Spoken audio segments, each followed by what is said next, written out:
اعوذ باللہ من الشیطان الرجیم بسم اللہ الرحمن الرحیم الصلاۃ والسلام علیک یا سیدی یا رسول اللہ وعلی آلک و اصحابہ یا سیدی یا حبیب اللہ۔ چلتا ہوا سلسلہ جاری و ساری سلسلہ کرتا سے دل، شعر نمبر 230 سے لے کر 234 تک پڑھیں گے۔ شعر نمبر 230 آج 26 اپریل 2023 ہے اور آج 6 شوال 1444 ہجری ہے، عید کا چھٹا تھا اور اس میں روایت بعد نماز فجر تو مقام آستان عالیہ زمزم شریف جو حیاتی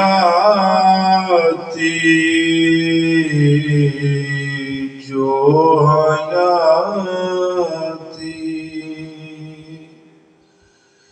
رہ گئی میری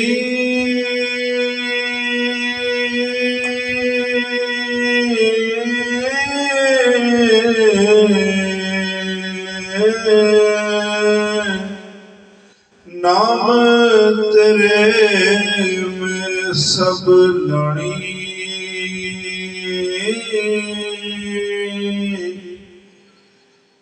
میں تو ساڈا تس دل بر میرے بس اتنی کل کہانی جو حیاتی جو زندگی رہ گئی میری، سائنس الفقیر کہہ رہا ہے جو میری زندگی باقی رہ گئی ہے، نام تیرے میں سب لانی، اے میرے محبوب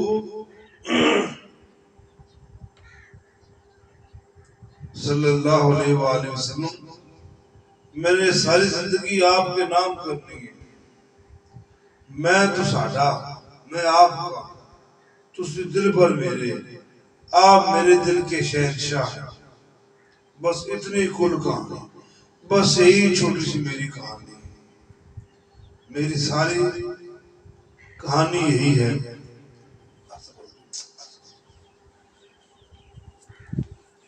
جو زندگی میری رہ گئی باقی یا رسول اللہ صلی اللہ علیہ وسلم، بند کر دیں، میں نے آپ کے نام لگانی ہے، میں آپ کا ہوں اور آپ میرے ہیں، بس میری ساری کہانی یہی ہے۔ یہاں پر شاعر اپنی محبت کا اظہار اپنے لجپال کریم آقا صلی اللہ علیہ وآلہ وسلم کے ساتھ اپنی محبت کا ذکر کر رہا ہے۔ شاعر کہتا ہے کہ میری جتنی بھی زندگی ہے جو شروع دن سے تھی جب شعور بیدار ہوا تھا، اس وقت سے لے کر زندگی کی آخری سانس تک میری جتنی بھی زندگی ہے، یا رسول اللہ صلی اللہ علیہ وآلہ وسلم، یہ میں نے آپ کے نام لگا دیے، جتنی باقی زندگی میری رہ گئی اور میں آپ کو چاہنے والا ہوں، میں آپ سے محبت کرنے والا ہوں، آپ میرے شہنشاہ ہیں، آپ میرے محبوب ہیں، بس یہی ہے میری کہانی، میری زندگی میں اور کچھ نہیں سوائے آپ کی۔ یا رسول اللہ، میری زندگی کی ساری بہاریں آپ سے، اس دن سے لے کر جس دن سے شعور بیدار ہوا آج دن تک، اور جتنی سانسیں باقی رہ گئی، یا رسول اللہ میں نے آپ کے نام گزارنے ہیں۔ یا رسول اللہ پل پل لمحہ لمحہ میں نے اپنی زندگی کو آپ کی محبت میں گزارا ہے۔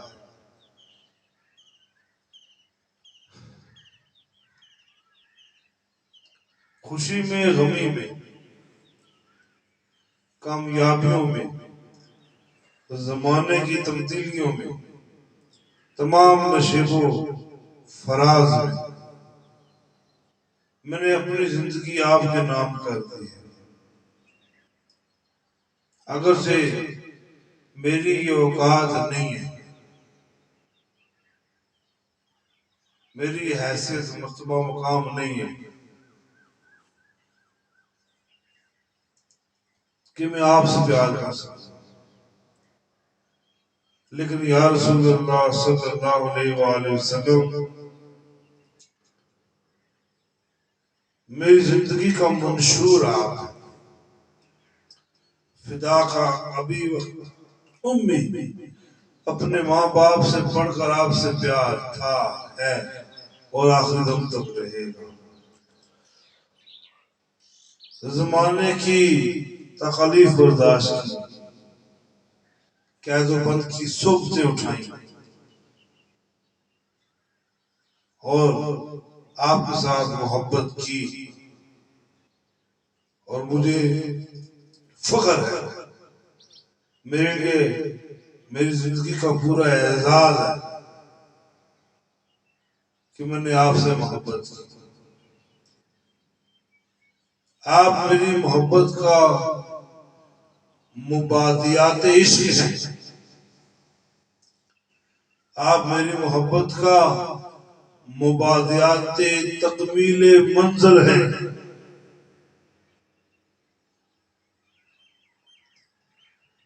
یا رسول اللہ، میں نے تمام رشتوں سے بڑھ کر آپ سے پیار کیا، الحمدللہ آپ نے میرے پیار کو قبول کیا۔ اور اب جب میں بوڑھا ہو گیا ہوں، میں اپنی ماضی کی زندگی کو جب دیکھتا ہوں تو یا رسول اللہ مجھے فخر محسوس ہوتا ہے، مجھے فخر محسوس ہوتا ہے کہ میں نے اپنی ایک ہی بار کی دی ہوئی زندگی کو ایک اچھے کام پر صرف کیا، کبھی عرش پر، کبھی فرش پر، کبھی در بدر، کبھی آپ کے در، کبھی عرش پر، کبھی فرش پر، کبھی در بدر، کبھی آپ کے در۔ غم عاشقی تیرا شکریہ، میں کہاں کہاں سے گزر گیا۔ یا رسول اللہ،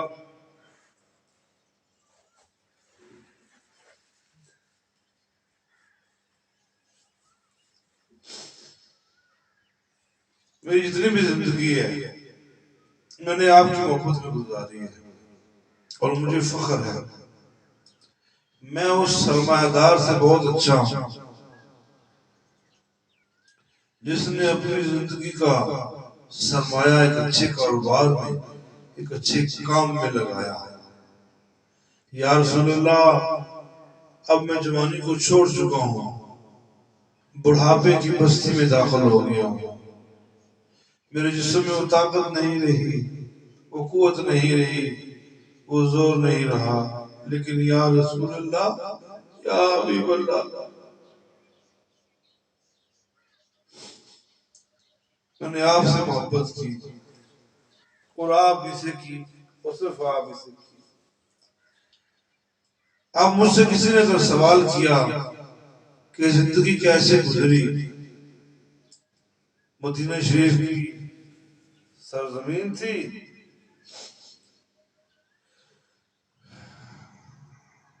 تو کسی دوست نے سوال کیا کہ زندگی کیسی گزری اور اب آگے کس طرح گزارنے کی خواہش ہے، تو میں نے پھر یہ شعر کہہ دیا تھا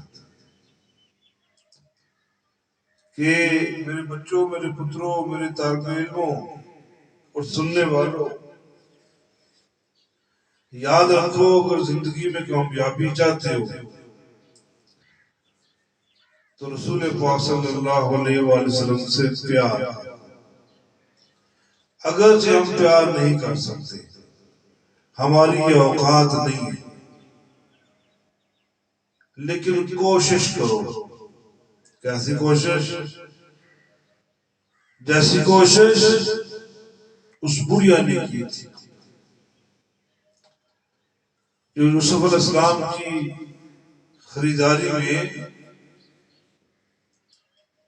سوتر کی اٹی لے کر گئی تھی بولی میں شریک ہونے کے لیے کہ میں بھی یوسف علیہ السلام کو خریدوں گی، تو لوگوں نے کہا تو کہاں خرید سکتی ہے؟ لوگوں نے اپنی زندگی کا سارا سرمایہ لگا دیا اور تم سوتر کی چھوٹی سی اٹی وہ لے کر آئی ہو بولی میں شریک ہونے کے لیے۔ اس نے کہا مجھے پتا میں خرید نہیں سکتی لیکن خریداروں میں میرا نام تو آ جائے گا۔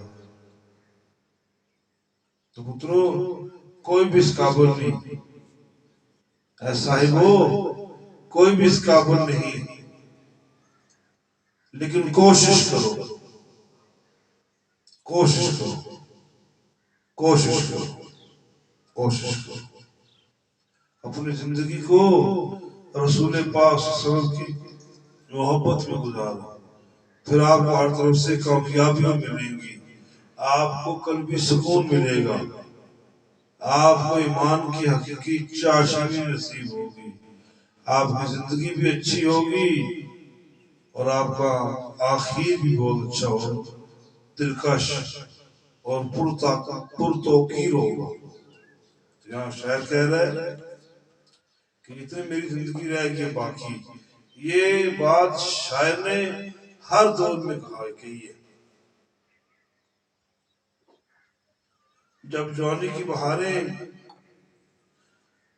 جسم کو دلکش بنائی ہوئی تھی، جوانی کا روب اور دبدبا تھا، تب بھی شاعر نے یہی کہا تھا کہ میری جتنی بھی زندگی ہے میں نے سرکار کے نام لا دی، اور آج بھی شاعر جب پورا ہو چکا ہے، طرح طرح کی بیماریوں میں گھرا پڑا ہے، لیکن شاعر آج بھی یہی کہتا ہے کہ جتنی میری زندگی ہے میں نے حضور کے نام میں لگا دی، حضور کی محبت میں لگا دی۔ اور شاعر کہتا ہے کہ میری حقیقت میں زندگی یہی ہے جو میں نے حضور کی محبت میں گزاری ہے، اللہ کی محبت میں گزاری ہے، کیونکہ یاد رکھو حضور کی محبت اللہ کی محبت ہی ہے۔ حضور سے محبت کرنا میرے رب سے محبت کرنے کے برابر ہے، رب سے پیار کرنے کے مترادف ہے۔ تو شاید یہ نصیحت کر رہا ہے جہاں والوں کو، آپ طالب علموں کو، اور جتنے لوگوں تک یہ دربار عالیہ زمزم شریف کی آواز جا رہی ہے ان سب کو یہ دعوت دی جا رہی ہے کہ آؤ اس محبت میں خود کو پیوست کر لو، خود کو اس محبت کے سپرد کر دو۔ جب تم اس محبت کے سپرد ہو جاؤ گے تو کوئی غم تمہیں پریشان نہیں کر سکے گا، کوئی دکھ درد کوئی پریشانی تمہیں پریشان نہیں کر سکے گی۔ وہ زمانہ بھی یاد ہے 2011 کا،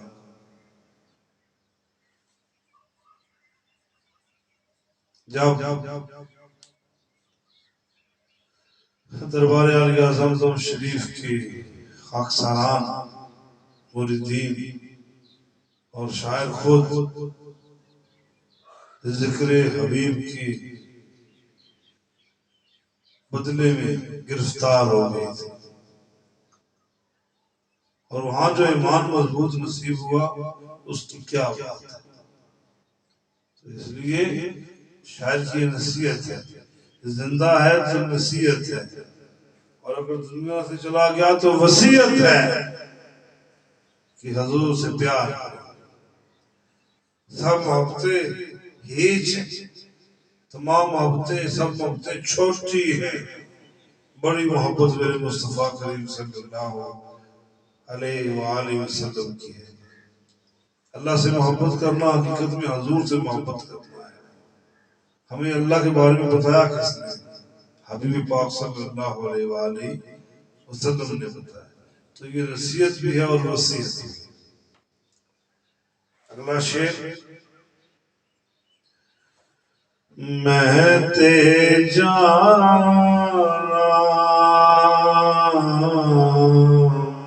کرتے جانا، حال جناباں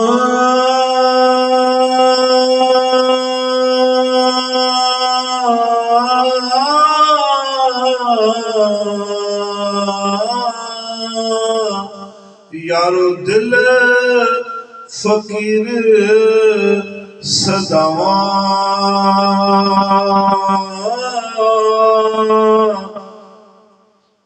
چھپیوں ظاہر چھپ کے دوران پردے چاواں، چھپیاں ظاہر چھپ کے یارو دوران پردے چاواں۔ بہت بڑا شعر۔ میں تے جانا حال جناباں، شاعر کہتا ہے میں تو جانتا ہوں، میں تو جانتا ہوں حال جناباں، اے جہان والو تمہارے کو جانتا ہوں، اے دنیا والو میں تو تمہیں جانتا ہوں، میں تو تم سے واقف ہوں، اور میرا نام سائیں دل فقیر ہے، لوگ مجھے سائیں دل فقیر کہتے ہیں۔ چھپیاں ظاہر، میں چھپ کے ظاہر ہوتا ہوں، اور ظاہر چھپ کے، اور جب ظاہر ہوتا ہوں تو چھپا ہوا تو نظر نہیں آتا۔ یارو دورہ ادوار سے نکلا ہے، اسے کہتے ہیں زمانہ، دور۔ یارو دورہ پڑتے چاہواں، میں زمانوں کے بارے میں تمہیں بتاؤں گا، میں زمانوں کے بارے میں تمہیں بتاؤں گا۔ اے لوگوں میں تمہارے حالوں کو جانتا ہوں، اور میرا نام سائیں دل فقیر کہتے ہیں لوگ مجھے۔ میں جب چھپا ہوا ہوتا ہوں تب بھی ظاہر ہوتا ہوں، جب چھپا ہوا ہوتا ہوں تب بھی ظاہر ہوتا ہوں، اور جب ظاہر ہوتا ہوں تو حقیقت میں چھپا ہوا ہی ہوتا ہوں، اور میں زمانوں کی باتوں کو جانتا ہوں۔ اس شعر کو سمجھنے کے لیے پورا ذہن حاضر رکھیے گا۔ یہاں پر شاعر خود کو اپنے پیارے محبوب صلی اللہ علیہ وآلہ وسلم کی محبت میں خود کو ایک مقام اور ایک حیثیت میں دیکھتا ہے، کیونکہ جو ان سے ملے، حضور سے جو مل گئے وہ کامیاب ہیں، ان پر زندگی کے رموز و اوقاف، اسرار و ظاہر سب کھل جاتے ہیں۔ جو حضور سے محبت کرتے ہیں ان پر راز کھل جاتے ہیں، حضور ان کو تمام علوم سے آرستہ کر دیتے ہیں، تمام علوم بتا دیتے ہیں۔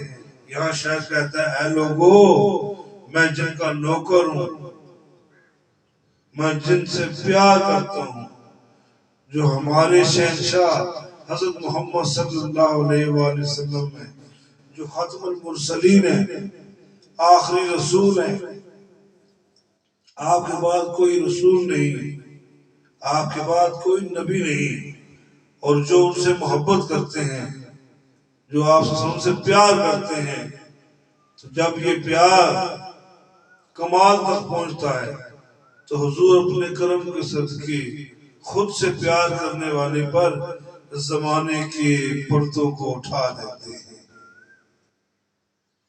زمانہ اس پر ظاہر کر دیتے ہیں، اور پھر جس کا نام ہی سرکار نے دل فقیر رکھا ہوا ہے تو ہر خیال پہلے دل میں آتا ہے، پھر وہ ایک شکل اختیار کرتا ہے، ایک کیفیت اختیار کرتا ہے۔ تو یہاں شاعر کہتا ہے کہ مجھ پر میرے کریم آقا صلی اللہ علیہ وسلم کا یہ کرم عظیم ہے کہ میں لوگوں کے حال سے واقف ہو جاتا ہوں، لوگوں کی نیتوں کو سمجھ جاتا ہوں، جو ظاہر کرتے ہیں جو چھپاتے ہیں، اللہ کی طرف سے دیے ہوئے علم کے صدقے، رسول پاک صلی اللہ علیہ وسلم کی چوکھٹ کے صدقے، جو پچھلے شعر پڑھا نا زندگی یاتی والا، اس کے ساتھ جڑا ہوا شعر ہے۔ کیا سمجھتے ہو آپ؟ اگر آپ دنیا دار کسی سے پیار کرو تو اپنے پیار کے اظہار کے لیے یا تو آپ کو اچھا عہدہ دے دے گا، یا اچھے کپڑے دے دے گا، یا کچھ پیسوں سے آپ کو نواز دے گا، کسی پوسٹ سے، کسی اور طریقے سے اس بات کا اظہار کر دے گا کہ اے بندے تم نے مجھ سے پیار کیا ہے، اے شخص تم نے مجھ سے پیار کیا ہے، میں تم سے پیار کرتا ہوں۔ یہ تو دنیا دار کی مثال ہے، لیکن جن کو پیار حضور کا نصیب ہو جائے، جن کو محبت اللہ کے حبیب کی حاصل ہو جائے، جس پر اللہ کے حبیب نظر کرم کر دیں، تو اس پر ہر چیز کھلی کھلی، کشاں کشاں، واضح واضح ہو جاتی ہے۔ اور یہاں شاعر کہتا ہے کہ مجھ پر میرے حبیب کا یہ کرم ہے، میرے آقا علیہ السلام کا یہ کرم ہے کہ انہوں نے مجھے ایسا شعور دے دیا ہے کہ بندے کی طبیعت سے واقف ہو جاتا ہے شاعر، اس کی نیت کو بھانپ لیتا ہے۔ اور نام کیا ہے؟ دل فقیر۔ یہ چھپ کے بھی ظاہر ہے۔ اب یہ چھپ کر ظاہر کیسے ہے؟ یہ بات سمجھنے والی ہے۔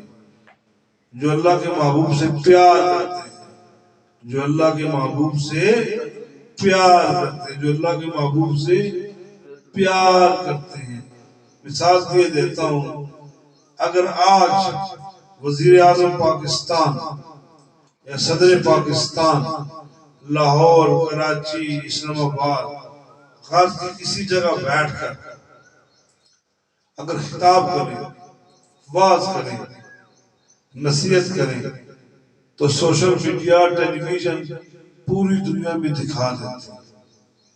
اور اگر یہ جو آپ نے کیمرے لگائے ہوئے ہیں درس ریکارڈ کرنے کے لیے،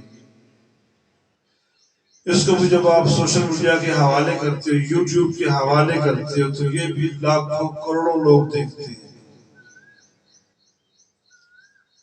اب اس کی ایک چھوٹی سی مثال سمجھ لیجئے، یہ ایک چھوٹی سی الیکٹرک ڈیوائس ہے جس کے ذریعے دنیا کے ہر کونے میں دیکھا جا سکتا ہے۔ تو خیال کرو کہ جب اللہ کا کرم ہو جائے، اللہ کی عطا ہو جائے اپنے بندے پر، تو بندہ ہر جگہ دیکھا جا سکتا ہے۔ اب یہ سوال ہے کیسے دیکھا جا سکتا ہے؟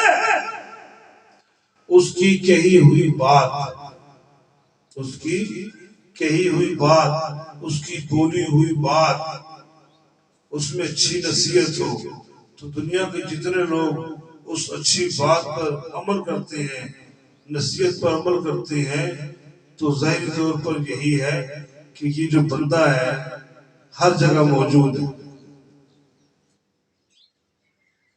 ہر جگہ موجود ہے۔ کیوں؟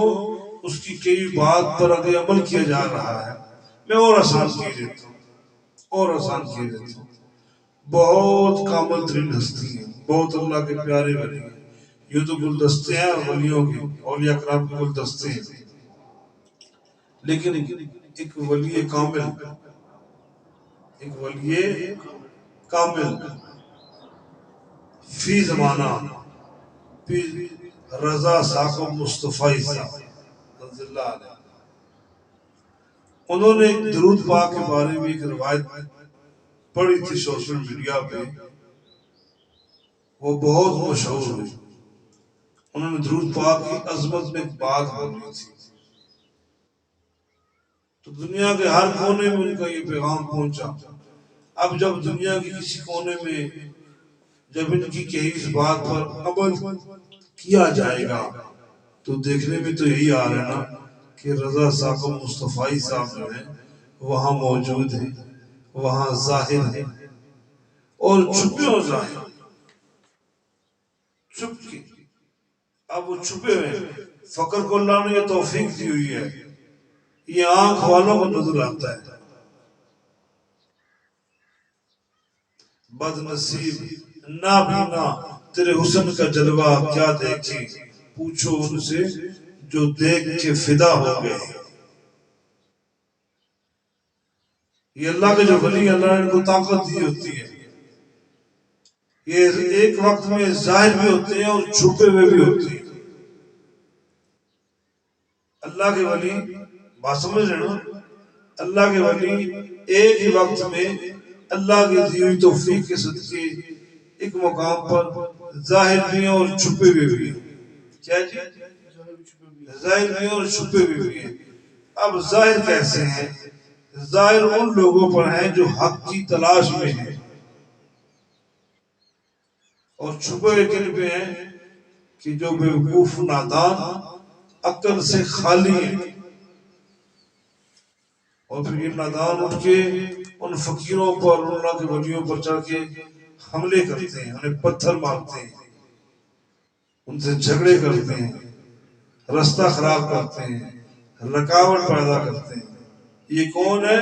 جن پر چھپے ہوئے ہیں، جن پر چھپے ہوئے ہیں، جو دیکھ نہیں سکتے، ولایت کی شان کو دیکھ نہیں سکتے، نابینا ہیں.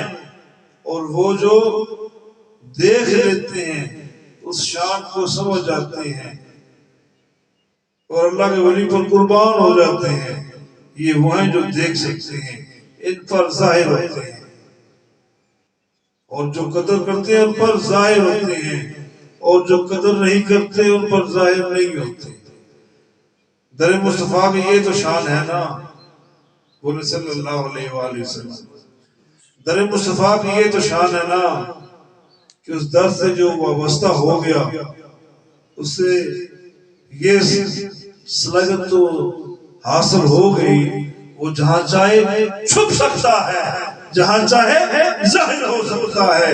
یہ فقر کا انداز کمال عجب دیکھا، ظاہر ہو کے چھپ پڑے ہیں اور چھپ کے ظاہر پڑے ہیں. یہ ان کو اللہ تعالیٰ کی ذات نے یہ صلاحیت دی ہوتی ہے. فقیر اپنی چاہتوں لوگوں کو نظر آتا ہے.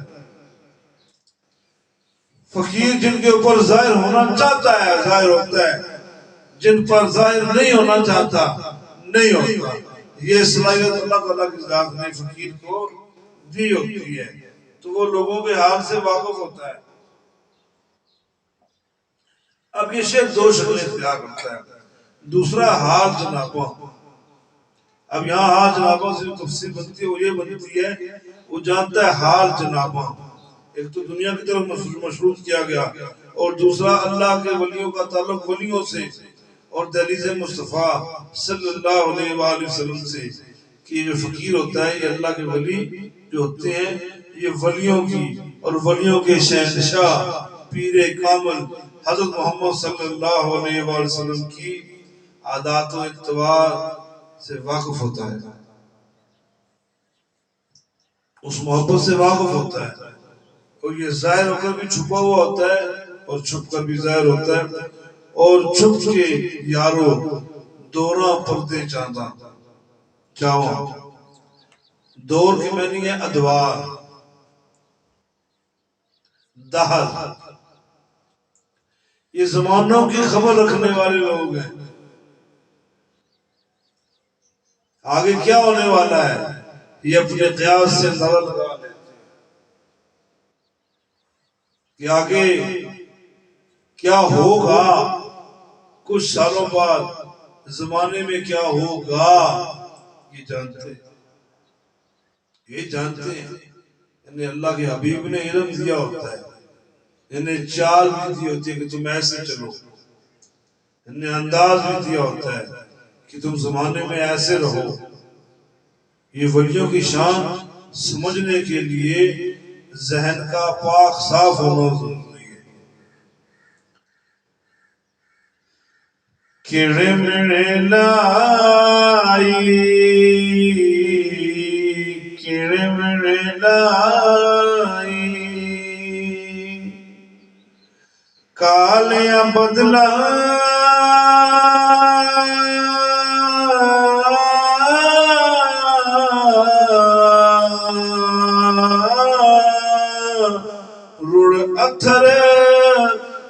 زمین تے آئی بے عقلا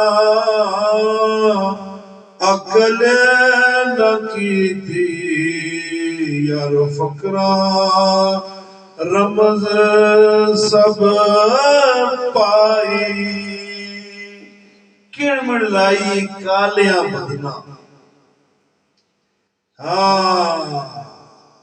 بولو سبحان اللہ کڑ مڑ لائی کالیاں بدنا یہ جو بارش کے قطرے گرتے ہیں اس بارش کے قطروں کا زمین پر جو گرنے کا انداز ہے پٹواری زبان میں اسے کہتے ہیں کڑ مڑ کیا کہتے ہیں جی کڑ مڑ تو شاعر کہتا ہے کالے بادلوں نے یہ جو کڑ مڑ لائی ہے رڑ اتھر زمین سے آئی رڑ کہتے ہیں بہ کر اتھر آنسو یہ جو آنسو زمین پر گر رہے ہیں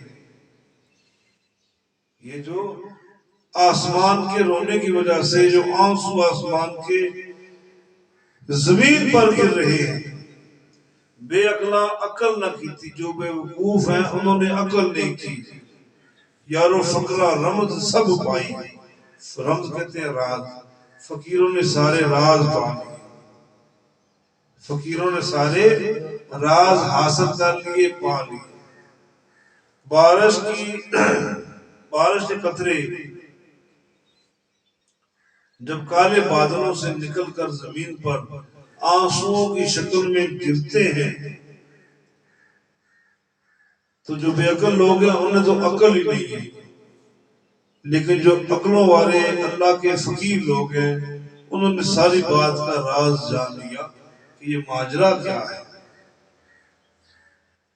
یہ ماجرا کیا ہے عقل سے شعور سے دھیان سے بیٹھے اس دیوان کا سب سے بڑا شعر ہے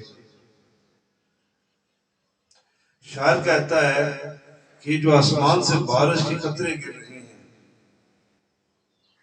یہ جو آنسو آسمان کی زمین پر آ رہے ہیں اس کے پیچھے راز ہے یہ جو آنسو ہیں آسمان کے لگ رہے ہیں کہ آسمان رو رہا ہے دیکھنے میں یہ لگ رہا ہے لیکن غور کرو یہ جو رونا ہے آسمان کا یہ رحمت ہے یہ جو آسمان کا رونا ہے یہ رحمت ہے اللہ کی رحمت برس رہی ہے دیکھنے میں یہ لگ رہا ہے آسمان رو رہا ہے تو جب وہ گرجتا ہے نا گھڑ گھڑ کی آواز نکالتا ہے نا تو شاعر کہتا ہے کہ دھاڑے مار رہا ہے یہ آسمان دھاڑے مار کے رو رہا ہے اور میرے پتروں آپ نے دیکھا جس بارش میں بادل گرجنے کی آواز زیادہ ہو وہ بارش تیز ہوتی ہے آسمان ہمیں درس دے رہا ہے ایک سبق دے رہا ہے ہمیں ایک پریکٹیکل دے رہا ہے وہ پریکٹیکل کیا ہے کہ اے بندے یہ تو آسمان سے جو بارش برس رہی ہے اس میں رزق بھی ہے زندگیاں بھی ہیں خوشحالیاں بھی ہیں کامیابیاں بھی ہیں فصلوں کے لیے زندگی ہے پھلوں کے لیے پیڑ پودوں کے لیے زندگی ہے پھولوں کے لیے خوشبو ہے یہ تو ظاہر دیکھنے میں ملتا ہے لیکن جو پس پردہ بات ہے وہ یہ ہے کہ آسمان تجھے بتا رہا ہے کہ جو آسمان رونے سے زمین پر ہریالی آتی ہے سوکھی نہروں میں پانی چلتا ہے باغوں میں بہاریں آ جاتی ہیں تو اگر آسمان کے رونے سے اس قدر بہاریں آ سکتی ہیں تو انسان اگر تجھے رونے کا وسب آ جائے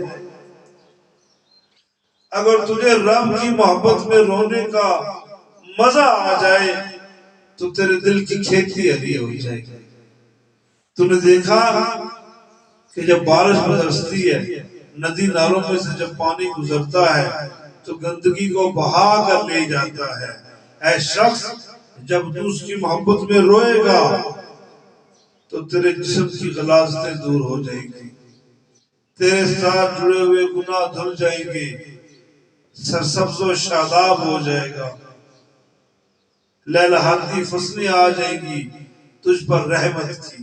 تو شاعر کہتا ہے کہ تو اس بات کو سمجھ نہ چلیا، تو اس بات کو کیوں نہیں سمجھ رہا؟ اس بات کو سمجھ. کسی فقیر نے بڑی پیاری بات بولی تھی، آنکھوں کو ٹھنڈک اگر چاہیے، اگر آپ چاہتے ہیں کہ آنکھوں کو ٹھنڈک ملے تو بہتا پانی اور سبزہ دیکھیں. بہتا پانی اور سبزہ دیکھیں، اس سے آپ کو تازگی اور رہنائی ملے گی. تو شاید یہ کہہ رہا ہے بہتا پانی یا آنکھوں سے بہتا ہوا پانی اور سبزہ گناہوں کا نیکیوں میں بدل جانا. کیسا دستور ہے میرے رب کا کہ جب بندہ صدقے دل سے اپنے خدا سے رو رو کر معافی مانگتا ہے تو اللہ کی ذات اس کے گناہوں کو نیکیوں میں تبدیل کر دیتی ہے. اے بندے تو میری محبت میں رو رہا ہے، میرے خوف میں رو رہا ہے، تو تیرے جتنے بھی گناہ اللہ ان کو نیکیوں میں بدل دے گا. یہ رونا کتنی بڑی بات ہے. تو شاید یہ کہتا ہے کہ یہ جو بے عقل لوگ ہیں، نادان لوگ، وہ بارش سے کچھ بھی نہیں سیکھتے، لیکن جو عقل والے رمز جاننے والے فقراء لوگ ہیں، فقیر لوگ ہیں، وہ بہت ساری باتیں سمجھ جاتے ہیں، بہت سارے راز ان پر آشکار ہو جاتے ہیں. تو یہ جو بارش کا برسنا ہے، یہ بندے تیرے لیے ایک بہت بڑی نصیحت آموز چیز ہے، تو اسے نصیحت لے لے. شعر نمبر 233. ول نہیں رہنا، ول نہیں رہنا، وچ ذات اندر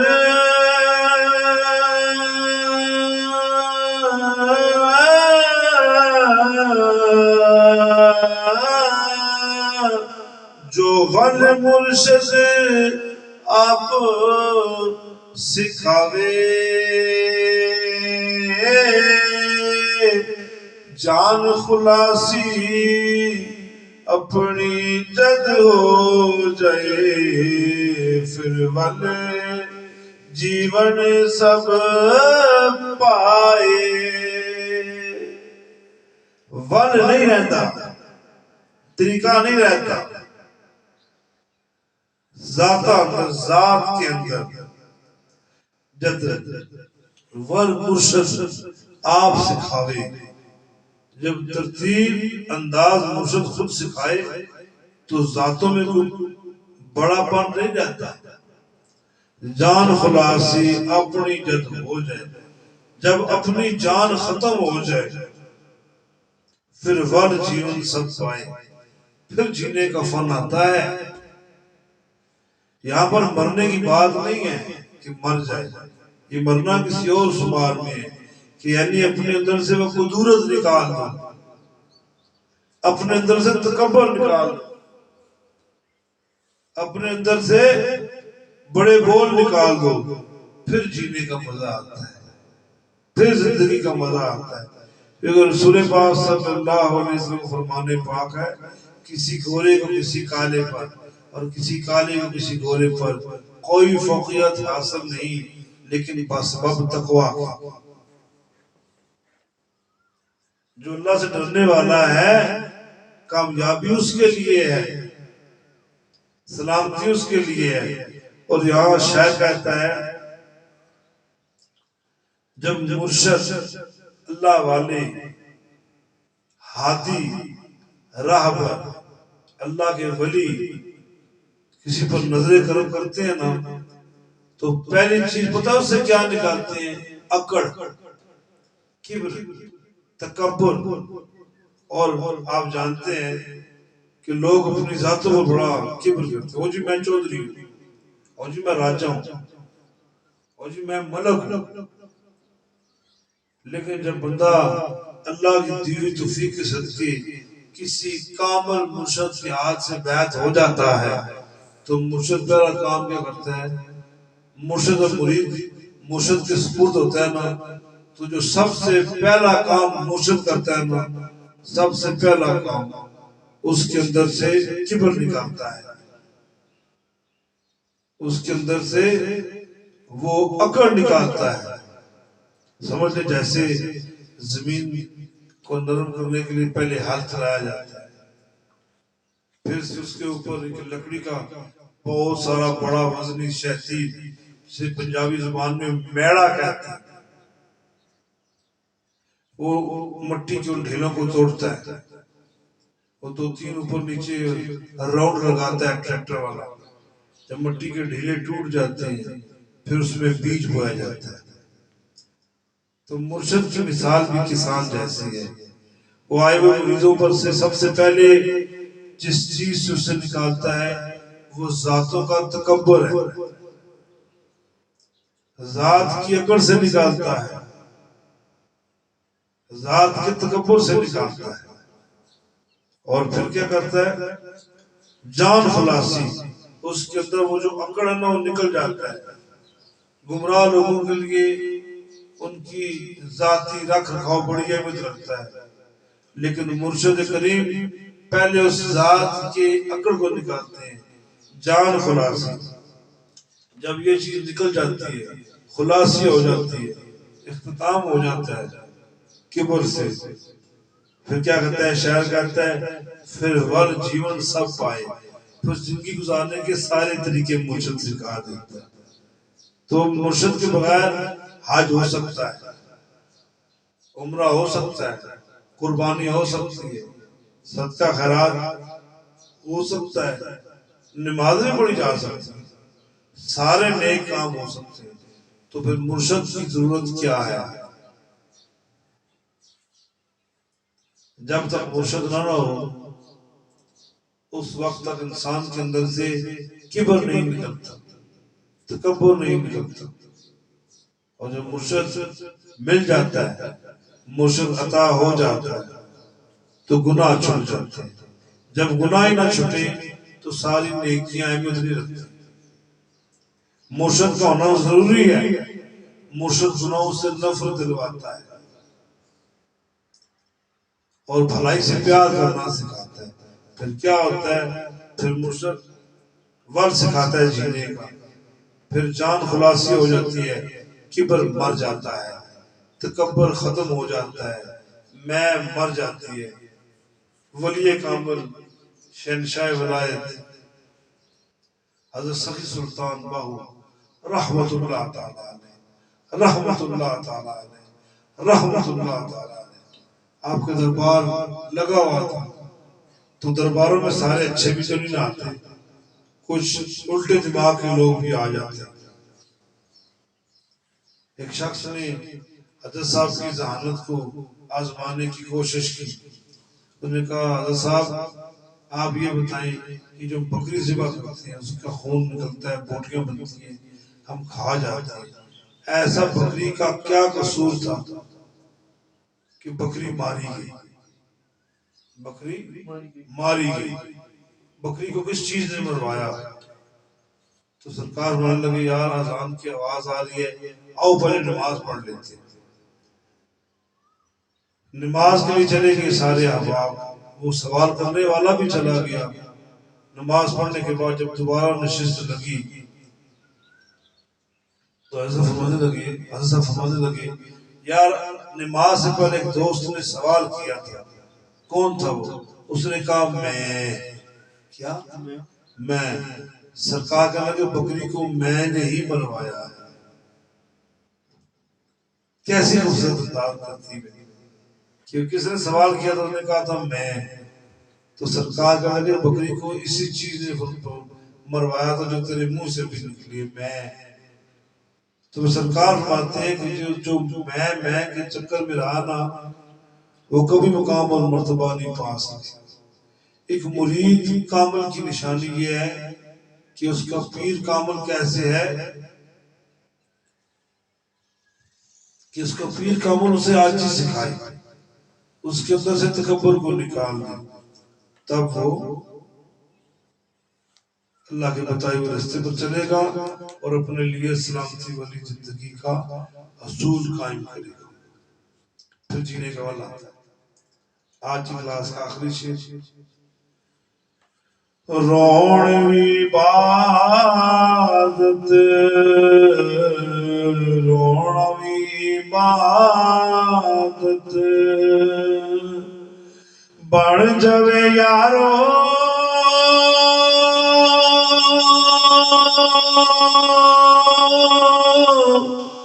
آپ آوے چ نظارہ وضو شرط عبادت بنا جد لذت باطن سارا رونا بھی عبادت بن جائے یارو رونا بھی عبادت بن جاتا ہے یارو آبا وچ خوب نظارے پانیوں کے اندر بڑے خوبصورت نظارے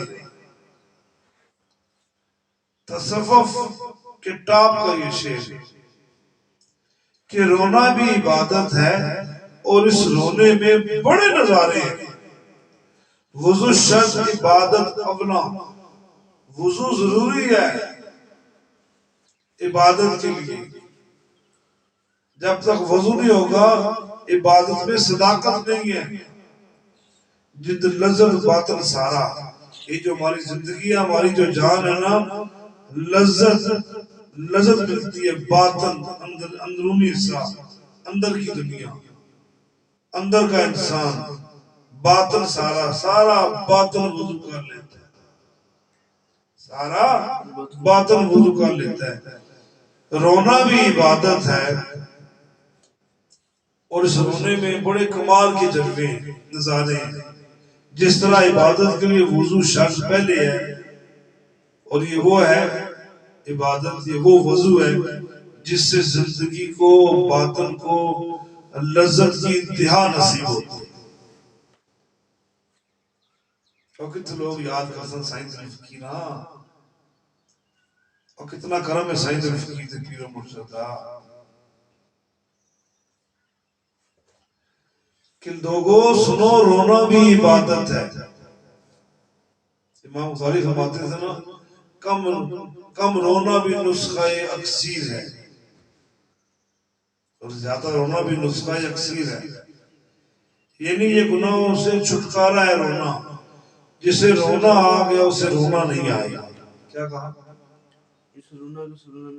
جسے رونا آ گیا اسے رونا نہیں پڑے گا رونا نہیں آئے گا جس سے اللہ کی بارگاہ میں محبوب پاک صلی اللہ علیہ وسلم کی بارگاہ میں رونے کا وصف آ گیا اسے دنیا کی دکھوں پر رونا نہیں پڑے گا دنیا کے دکھ دنیا کے غم اس کے لیے ہیج ہو جائے گی نستر نابود ہو جائیں گے اور پھر شاید کہتا ہے کہ جب بندہ اس محبت میں روئے نا تو پھر نظارے بھی نظر آتے ہیں پھر نظارے بھی نظر آتے ہیں وہ نظارے کیا ہے رب کا کرم نظر آتا ہے رب کی عطائیں نظر آتی ہیں رب کی مہربانیاں نظر آتی ہیں انسان تو کس قدر گمراہ کن تھا تجھے اللہ نے کیا عزت و مقام اور مرتبہ دے دیا تجھے کیا عزت مقام اور مرتبہ دے دیا تو تم پر یہ وقت بھی آتا ہے کہ تم زمین پر بیٹھ کے عرش کے نظاروں کو دیکھتے ہو عرش کے جلووں کو دیکھتے ہو اس میں نظارے ہی نظارے ہیں اور دوستوں ساتھیوں سنگیوں فقیروں اے میرے طالب علموں اے سننے والوں اے فقر سے پیار کرنے والوں یہ بات پکی ہے کہ جس طرح عبادت کرنے کے لیے وضو ضروری ہے اگر پانی میسر نہ ہو تو تیمم کا حکم ہے تو یہ بات ضروری ہے عبادت پاک ہے اس کے لیے وضو ضروری ہے لیکن جس کو اپنے آنسوں سے وضو نصیب ہوتے ہیں اس کا ظاہر اور باطن دونوں روشن ہو جاتے ہیں اسے لذتیں محسوس ہوتی ہیں وہ ایسی خوشی اور ایسی مسرت محسوس ہوتی ہے جس کا اظہار الفاظ میں نہیں ہو سکتا جس کا ذکر الفاظ میں نہیں ہو سکتا الفاظ میں آپ اس کی وضاحت نہیں کر سکتے محبت کو سمجھنا ہے تو اے غافل محبت کر، محبت کو سمجھنا ہے تو اے غافل محبت کر، کھڑے ہو کر ساحل پہ اندازہ طوفان نہیں ہوتا۔ آپ ساحل پر کھڑے ہو جائیں، کنارے پہ کھڑے ہو جائیں تو آپ پانی کی لذت کو کیا محسوس کر سکتے ہیں؟ طوفان کو کیا سمجھ سکتے ہیں؟ یہ مجھے تو مچھلی لے لی ہے۔ تو شاعر کہتا ہے کہ رونا بھی ایک عبادت ہے۔ تو دوستو سننے میں بڑے نظارے ہیں۔ جس طرح عبادت کے لیے وضو شرط ہے پہلے، اسی طرح یہ جو ہماری زندگی ہے، ہماری جو جد ہے، ظاہر طور پر بھی اور باطنی طور پر بھی ساری لذتیں فعال ہیں۔ تو آپ اس وضو کا بھی اہتمام کیا کریں۔ اسے وضو عشق کہتے ہیں۔ یہ آنکھوں کی آنسوؤں سے ہوتا ہے، اپنے گناہوں پر رونا پڑتا ہے، اس بارگاہ سے استغاثہ کرنا پڑتا ہے کہ مالک مجھے معاف فرما دے۔ وہ خدا تمہاری سنتا ہے اور تمہاری جس قدر محبت زیادہ ہوگی وہ تم پر اس قدر پیار کرے گا۔ یاد رکھنا رب سے مایوس ہونا بہت بڑا گناہ ہے۔ رب کی رحمتوں سے مایوس ہونا بہت بڑا گناہ ہے۔ تم کبھی اس کی رحمتوں سے مایوس نہ ہونا، وہ بڑا کرم کرنے والا ہے، وہ بڑا عطا کرنے والا ہے۔ پھر کیا ہوگا؟ تمہارا ظاہر بھی سونا ہو جائے گا، تمہارا باطن بھی سونا ہو جائے گا۔ اللہ تعالیٰ سمجھنے کی توفیق عطا فرمائے۔ وما توفیق الا باللہ، وآخر دعوانا الحمدللہ رب العالمین۔